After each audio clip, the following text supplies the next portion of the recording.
Hébreux chapitre 4, verset 1er au verset 11.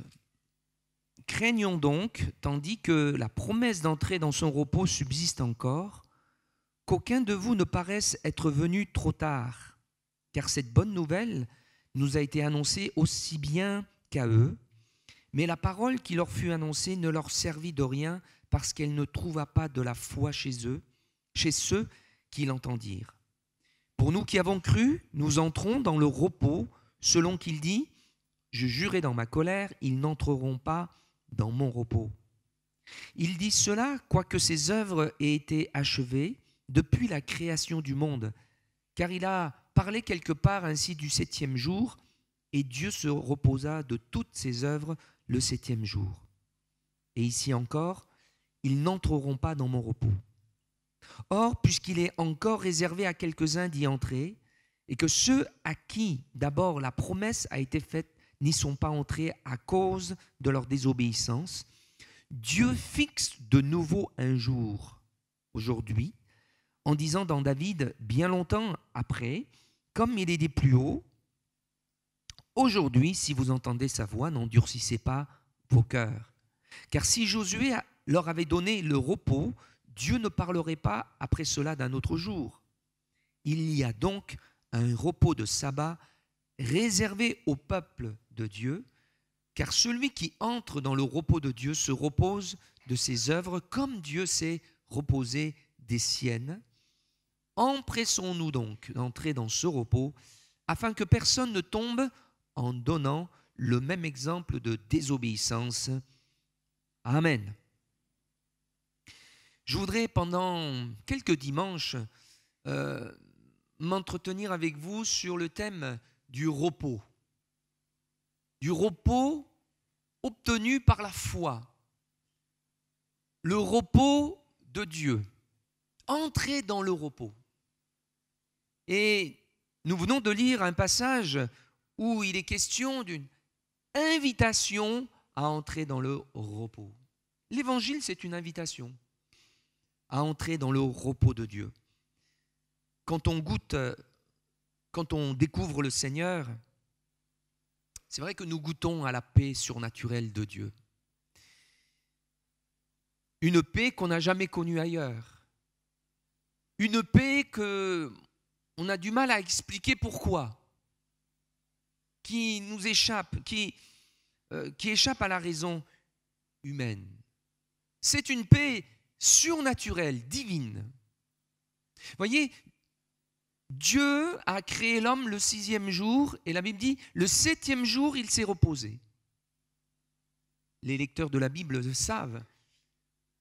Le premier jour pour Adam, puisqu'il a été créé le 6e jour et que le 7e c'était Dieu s'est reposé, ça a été pour Adam un jour de repos.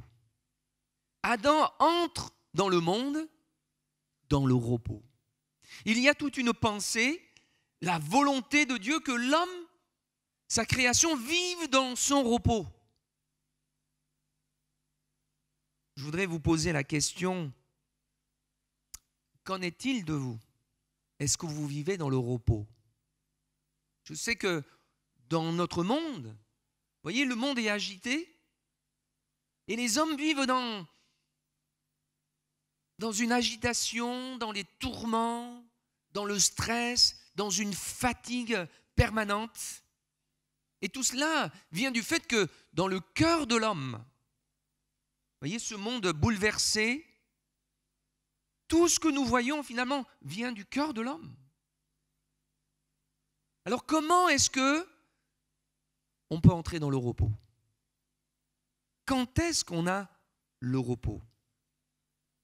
Eh bien, premièrement, et ce sera un point essentiel ce matin, il nous faut régler le problème du péché, de la culpabilité et de la condamnation. Tout ce qui est venu troubler le repos, l'harmonie, c'est le péché. C'est ça qui est venu tout gâcher, tout renverser, tout troubler.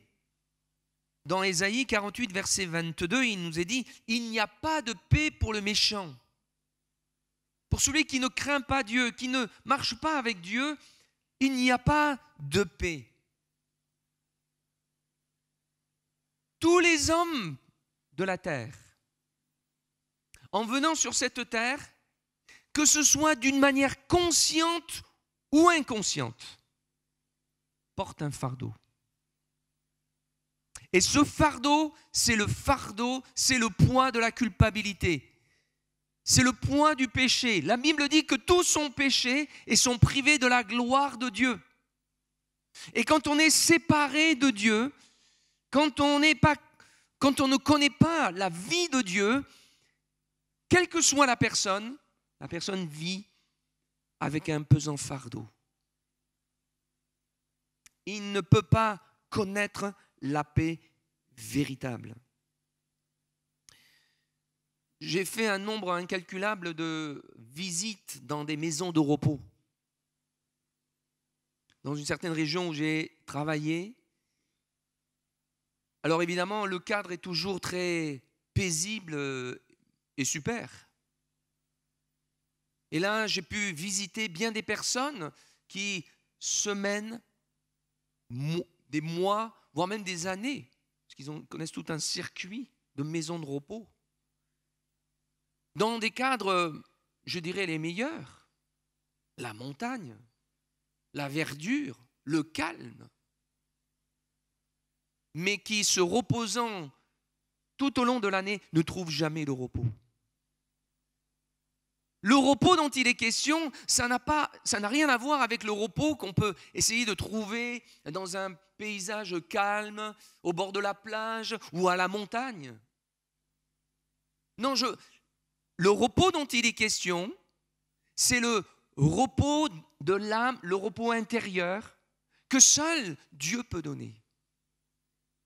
Les hommes peuvent essayer de trouver le repos par tous les moyens possibles et imaginables, mais le vrai repos ne se trouve que dans le Seigneur Jésus. Un jour, un homme m'a dit, alors que je le visitais dans un établissement justement hospitalier, il m'a dit, je suis fatigué de mentir, fatigué de cacher mes mensonges. Parce qu'il était dans un engrenage.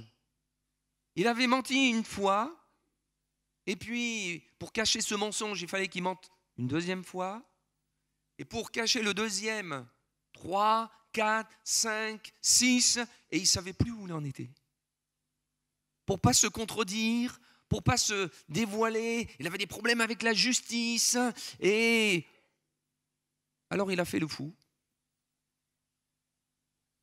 Il s'est mis dans un asile psychiatrique, obligé de prendre des comprimés. Il dit, je suis fatigué. Moi, j'ai regardé droit dans les yeux. Je lui ai dit, dis-moi que c'est pas vrai tout ça.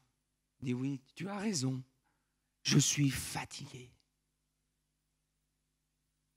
Quand la conscience est chargée, quand la conscience n'est pas purifiée, sans une conscience pure, il n'y a pas de repos. C'est une véritable difficulté et un poids de vivre dans l'hypocrisie, dans le péché. Parfois, les gens peuvent dire, mais moi, ma conscience ne me reproche rien. C'est parce que leur conscience n'est pas éclairée. Mais que leur conscience soit éclairée ou pas, tous les hommes sont sous le poids d'une culpabilité que seul Jésus, lorsque nous venons à lui, peut ôter. Amen. Tous ceux qui ont donné leur vie à Jésus et qui marchent avec le Seigneur et qui ont été rachetés savent de quoi je parle. Quand on se donne à Jésus et qu'on abandonne notre vie et qu'on fait la paix avec Dieu, c'est seulement là que nous pouvons commencer à entrer dans le repos de Dieu, dans la paix de Dieu, dans la joie de Dieu. par la repentance, par un abondant entre les mains du Seigneur, dans la foi, dans l'œuvre qu'il a accomplie pour nous. Et c'est là que lorsque la joie du salut vient nous toucher, nous habiter, il y a un énorme poids qui est enlevé. On se sent comme s'envoler, on est heureux, on sait que notre nom est inscrit dans le livre de vie. Vous avez vécu cela? Merci Seigneur. Mais c'est là que tout commence. On est heureux d'appartenir au Seigneur. Il y a cette joie de découvrir Dieu. Tout récemment, je vois la personne, alors ça me revient, c'est vendredi soir, il y a une personne qui m'a dit « Pasteur, depuis que je viens à l'église, j'ai arrêté de fumer.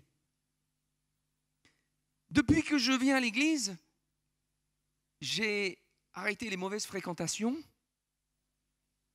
Depuis que je viens à l'église, je me sens plus bien dans les boîtes de nuit. J'y vais plus. Depuis que je viens à l'église, je ne bois plus. Avant, je m'enivrais, tout ça. C'est normal. J'ai dit, bien sûr. Pourtant, on n'en a même pas parlé.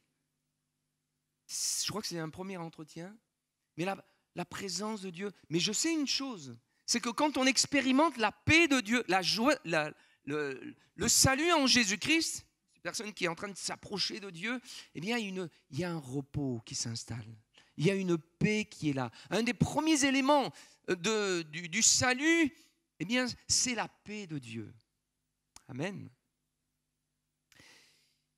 Mais en même temps qu'on découvre le Seigneur et qu'on est heureux, qu'on avance, qu'on sert le Seigneur, on est heureux d'appartenir à Dieu, on veut lui plaire, mais en même temps, on voit apparaître quelque chose. Une lutte qu'on n'avait peut-être pas avant. Une autre sorte de lutte. On veut plaire à Dieu, on veut se conformer à la parole de Dieu et on y met tout notre cœur. On s'y attelle. On se consacre. Mais finalement, après des efforts, on se rend compte qu'on n'arrive pas à être aussi spirituel qu'on aimerait être. On n'arrive pas à être aussi bien et à nous maintenir dans le cap que nous avons pris. Voilà, je veux servir le Seigneur et on voit apparaître des tentations qui sont là, bien sûr qu'on refoule. On ressent certaines attitudes, des raisonnements, des paroles, des réactions, finalement dont on n'est pas très fier. On voit la manifestation de la chair. On voit que ce n'est pas si simple que de plaire à Dieu comme on voudrait. Et là s'engage une lutte. On lutte.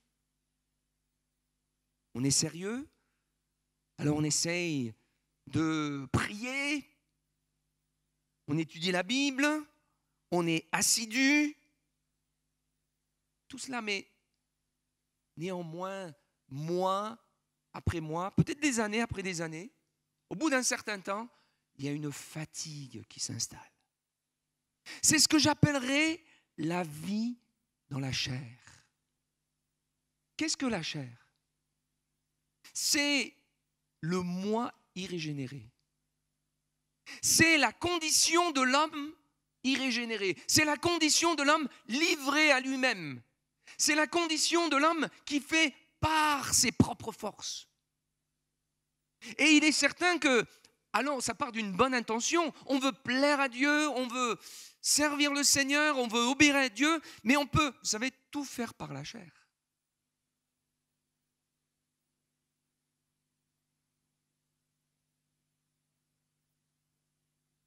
Prier, servir, prêcher aussi. Je sais de quoi je parle. Jeûner, aller à l'église, être assidu. Je vous dis que si nous faisons toutes ces choses dans la chair, il y a une fatigue. Il n'y a plus de joie, il n'y a plus de passion. C'est un poids à porter. C'est lourd. Et ça n'empêche pas les œuvres de la chair, même parfois, se manifester. Les querelles, les disputes, la colère, une bonne prise de bec, peut-être avec la belle famille ou la belle-mère. Puis on vient à l'église et on n'est pas bien. Et il y a une espèce de... Ah mais à chaque fois ça, c'est radical. Hein? Je pense que ça concerne quelques-uns. Hein? Quand je parle de la belle famille, il y a une condamnation. Il y a une culpabilité. Il y a comme une espèce d'accusation qui est là. Il y a une lutte. Et il n'y a pas de repos.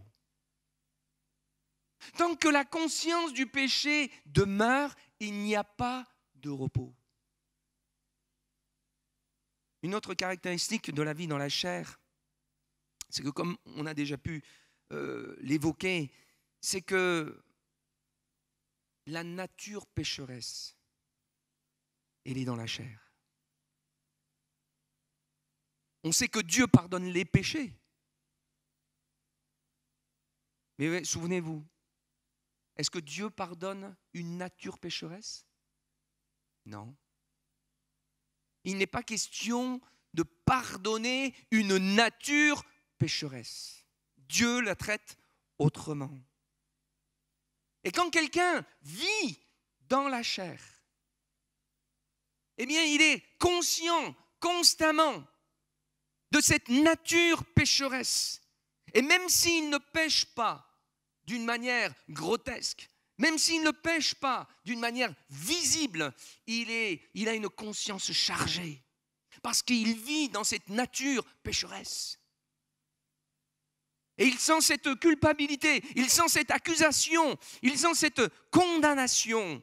Et c'est ce que Paul décrit lorsqu'il dit « Malheureux que je suis, je ne fais pas le bien que je veux, je ne fais le mal que je ne veux pas. » Il décrit là la lutte du croyant qui est dans la chair et qui voudrait tellement suivre l'esprit, mais qui en est prisonnier. Avec la conscience du péché, tant qu'on est dans la chair, la conscience du péché demeure et il n'y a pas de repos. La solution, c'est d'être dans l'esprit. C'est qu'on soit transporté dans l'esprit pour entrer dans le repos de Dieu. La vie de l'esprit, les fruits de l'esprit, l'amour, la paix, la joie. L'esprit veut nous conduire et pourtant il y a comme quelque chose qui nous freine. Le chrétien dans la chair vit sa relation avec Dieu qu'à travers la loi. Le chrétien dans la chair voit sa relation qu'à travers la loi, et même la loi évangélique. Je ne parle pas forcément de la loi des 10 commandements. Vous savez que la loi de Christ, elle est bien supérieure à la loi de Moïse. Je pourrais résumer la loi, en quelque sorte, par une seule loi qui est aimer. Mais le chrétien qui est dans la chair, il essaye de suivre le Seigneur qu'à travers la loi. Même la loi du Nouveau Testament. Eh bien, vous savez qu'il y a un malheur? Vous savez qu'il y a comme une espèce de malédiction pour celui qui ne voit sa relation qu'à travers la loi? Parce que la Bible dit, maudit soit celui qui ne pratique pas toute la loi. Il y a comme un malheur. Comment est-ce que je peux être soustrait de cette condition? Comment est-ce que je peux me libérer de cette chair-là? Voyez, dans Romains chapitre 7, il est question, il y a une analogie du mariage.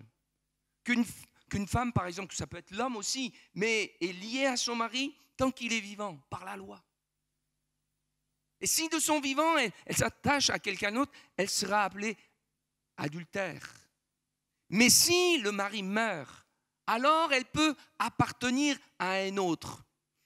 Il y a là l'enseignement de l'apôtre Paul pour nous expliquer que pour nous soustraire de la loi, parce que la chair ne connaît que à travers la loi, pour nous soustraire, c'est seulement la mort. C'est la mort qui nous libère de ce lien avec la loi pour appartenir à un époux, à un autre époux qui est Jésus-Christ, qui est pour nous une loi vivante.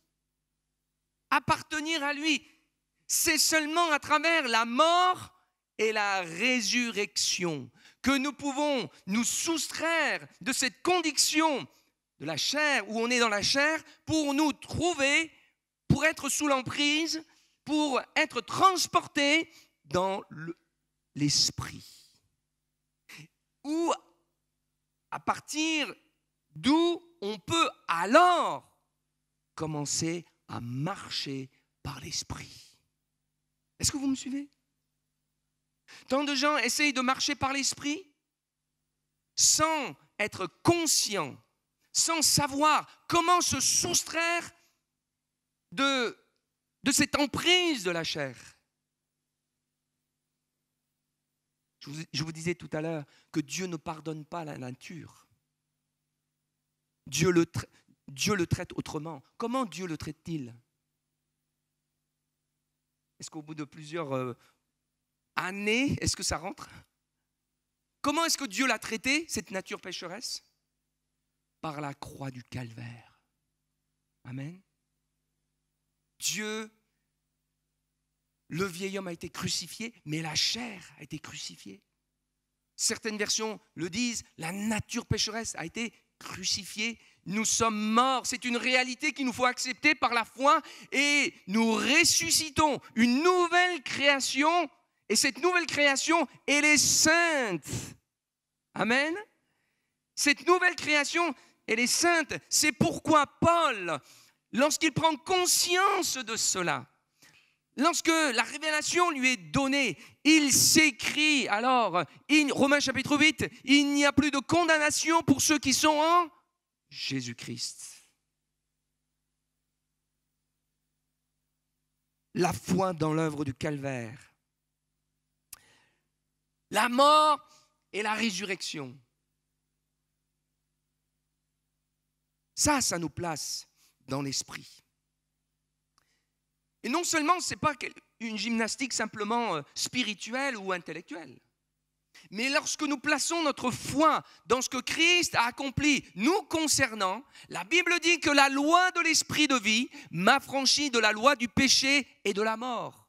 Ça veut dire que concrètement, cette emprise de la chair, ce pouvoir de la nature pécheresse s'estompe, diminue, pour laisser place à l'Esprit de Dieu, à la nature nouvelle, à la vie de Dieu, à la présence de Dieu. Amen. Il faut recevoir cette révélation, et l'accepter, le croire, pour que ça devienne une réalité dans notre vie. Dimanche dernier, nous avons célébré la Pâque. Et je voudrais juste faire un bref rappel que l'arche de Noé s'est arrêtée le 17e jour du 7e mois sur le mont Ararat, qui veut dire la malédiction est renversée. Mais ce qui est extraordinaire, c'est que le 7e jour, le 7e mois, du 7e mois, ça correspond à la date, à la résurrection du Seigneur Jésus. Autrement dit, par la résurrection, la malédiction est renversée.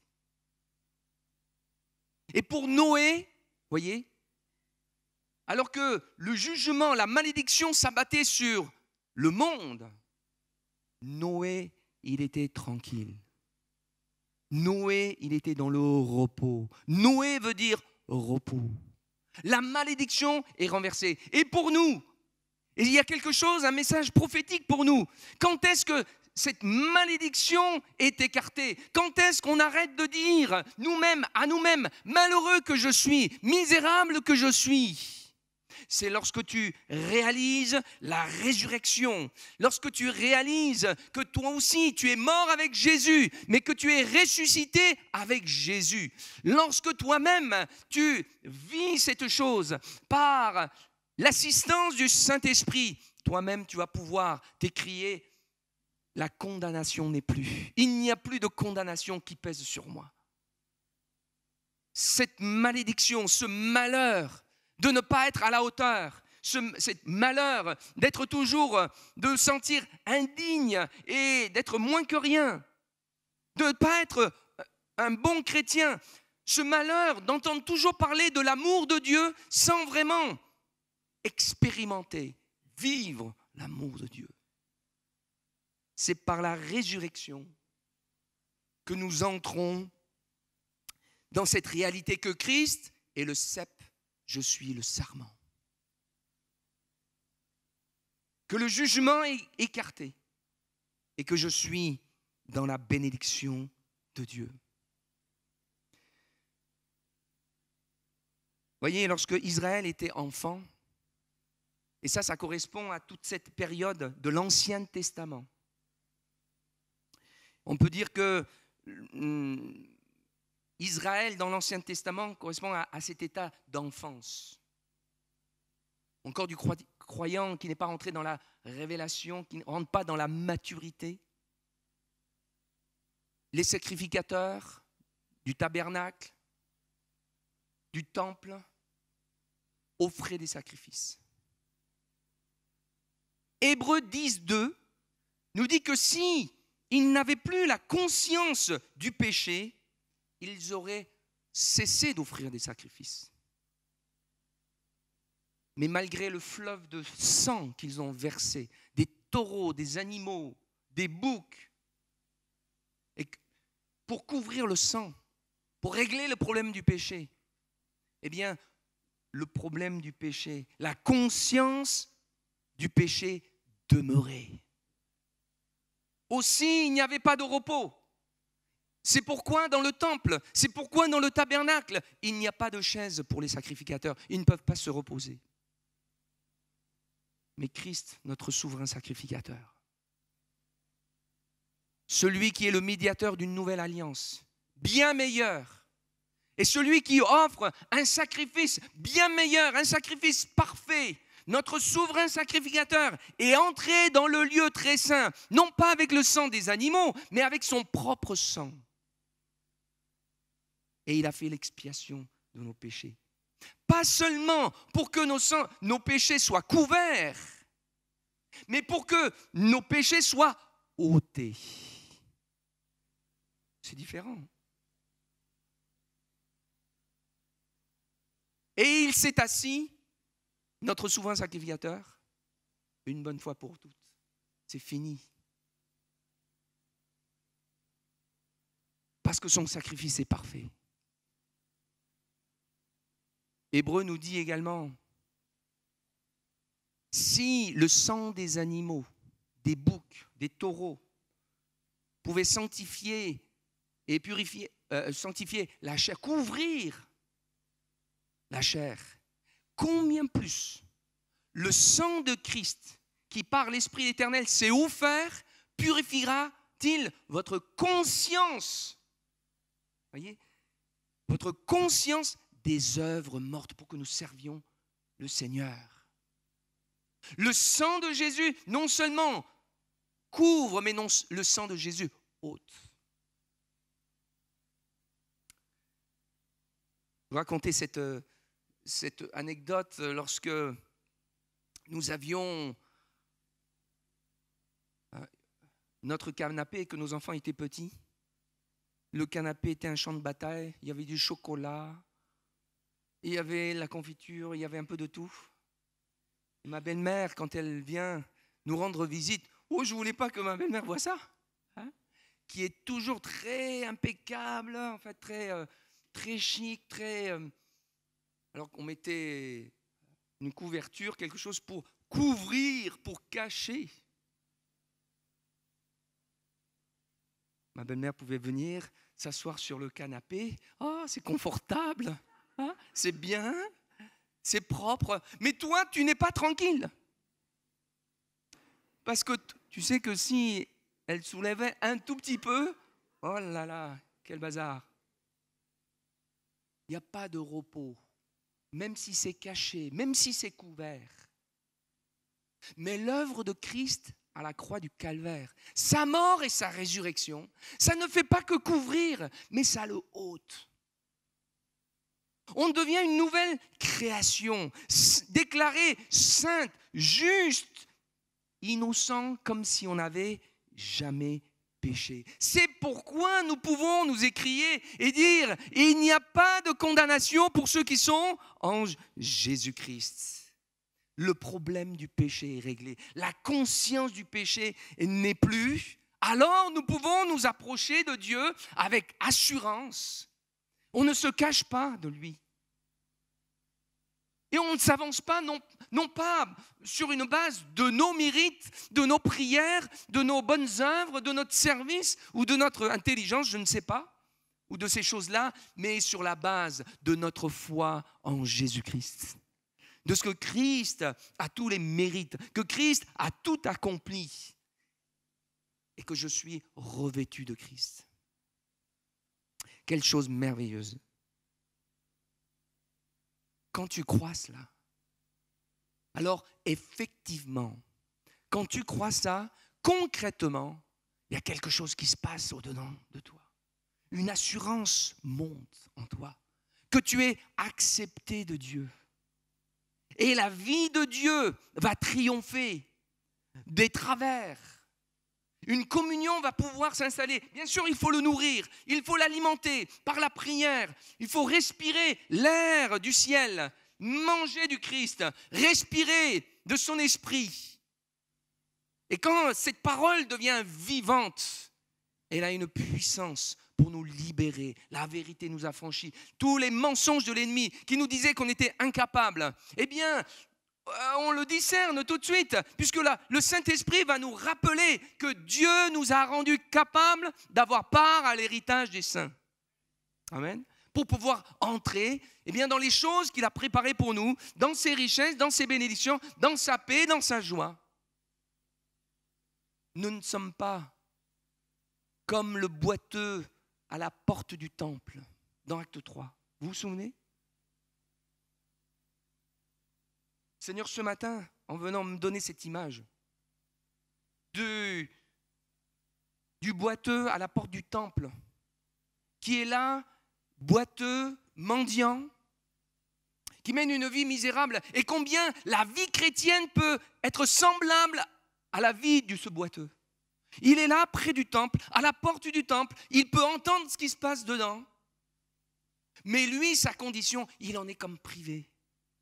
Non pas qu'il n'aime pas Dieu, il voudrait bien pouvoir y entrer, mais il y a quelque chose qui l'en empêche, il est boiteux. Et selon la loi lévitique, il n'en avait pas le droit. Il y a comme quelque chose qui nous empêche d'entrer dans la présence de Dieu et d'être accueillis, aimés dans les bras du Seigneur. C'est la conscience du péché, c'est la condamnation, c'est la culpabilité, même si tu ne fais rien de mal. Tu penses comme ça ? Tu agis comme ça, tu parles comme ça.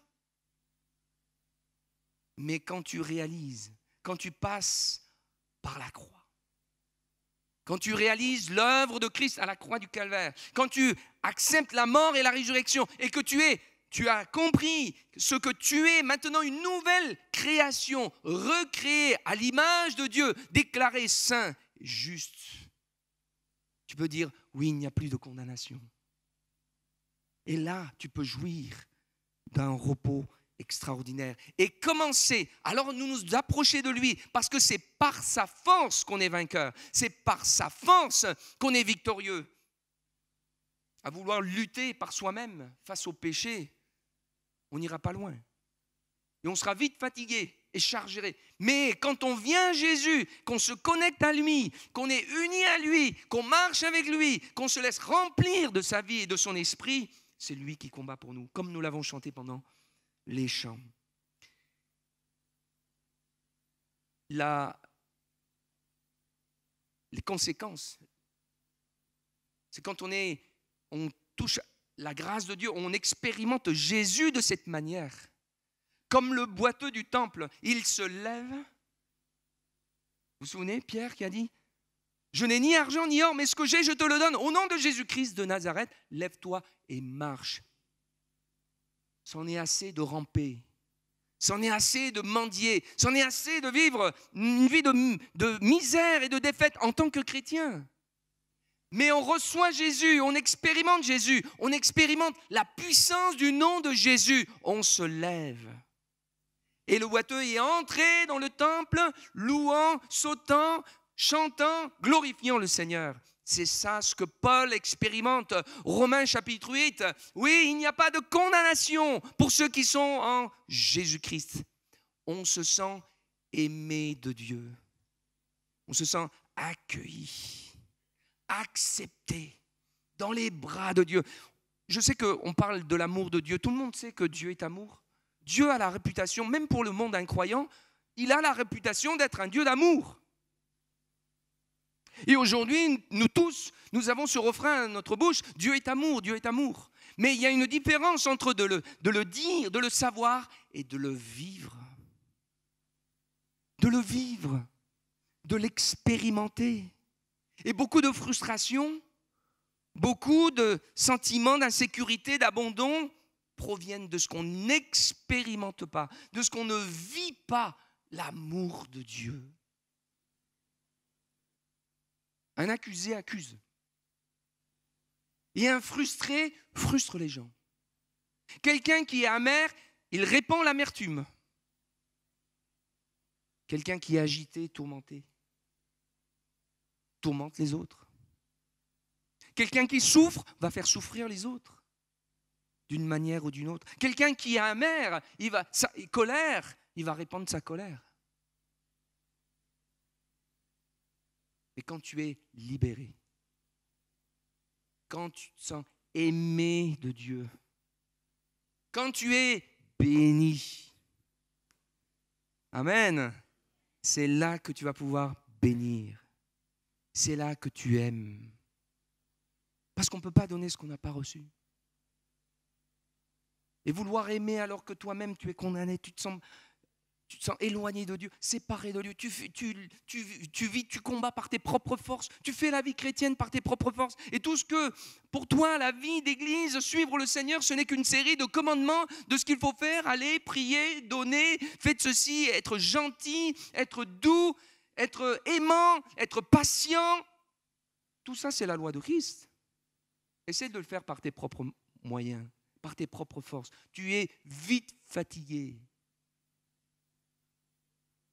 Mais quand tu te laisses aimer par le Seigneur, quand tu es dans ses bras, quand tu es connecté à lui, quand tu vis une histoire d'amour avec lui et que tu es sans cesse renouvelé,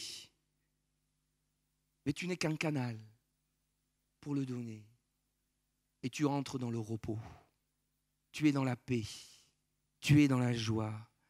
Tu inspires, tu communiques l'espoir. Tu vas pouvoir communiquer la paix dans ta famille, dans ton couple, dans ton travail, parmi tes collègues, dans ton voisinage, partout. Parce que tu vis, tu es connecté. Et tu peux commencer la vie de l'esprit. Tu peux marcher par l'esprit. Marcher par l'esprit, c'est en fait marcher selon la parole de Dieu. Mais le moyen que Dieu nous donne, c'est de savoir qu'on est cette nouvelle création qui a été rendue capable de le vivre. Mais il faut le croire. Il faut l'alimenter pour que ces choses se manifestent. Quand on est dans l'esprit, tu sais que Dieu t'aime. Quand tu es dans l'esprit, tu sais que tu es le chouchou de Dieu. Tu te sens privilégié. Tu te sens aimé de lui. Amen. Et je souhaite que nous vivions tous là. Que le Seigneur s'intéresse particulièrement comme s'il y avait une caméra et que le zoom se faisait sur nous, dans l'écran du ciel. Amen. Ah Seigneur, je ne le mérite pas. Non, on ne mérite pas, mais les mérites viennent à Jésus. C'est sa grâce. Il nous aime d'un amour éternel. Il nous tient dans sa main. Et l'Esprit de Dieu, la Bible dit que l'amour de Dieu est répandu dans nos cœurs par le Saint-Esprit. Et le Saint-Esprit alors chuchote à ton oreille que tu es aimé, que tu es enfant de Dieu. Pour entrer dans le repos, il faut expérimenter ça. Regardez un bébé. Il peut y avoir, je ne sais pas, les bâtiments peuvent s'écrouler, il peut y avoir peut-être une guerre. Un bébé dans les bras de la maman, ça ronronne. Il n'y a pas de problème. Il est en sécurité. Dans les bras de celui qui est le roi des rois, le Seigneur des seigneurs, le monde peut s'écrouler. Le monde peut chanceler. Nous avons un appui solide. Amen. Il est notre rocher. Il est notre forteresse. Nous sommes dans son arche. Nous sommes en Christ. Expérimentez l'amour de Dieu. Nous avons plein de nouveaux mariés dans l'assemblée. Je ne sais pas, est-ce que les nouveaux mariés se disent entre eux, dis-moi que tu m'aimes. Ah, tu sais que je t'aime. Non, mais dis-le moi. On sait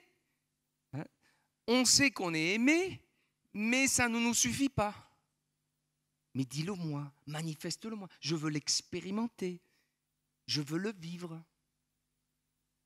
Prends-moi dans tes bras. C'est ça.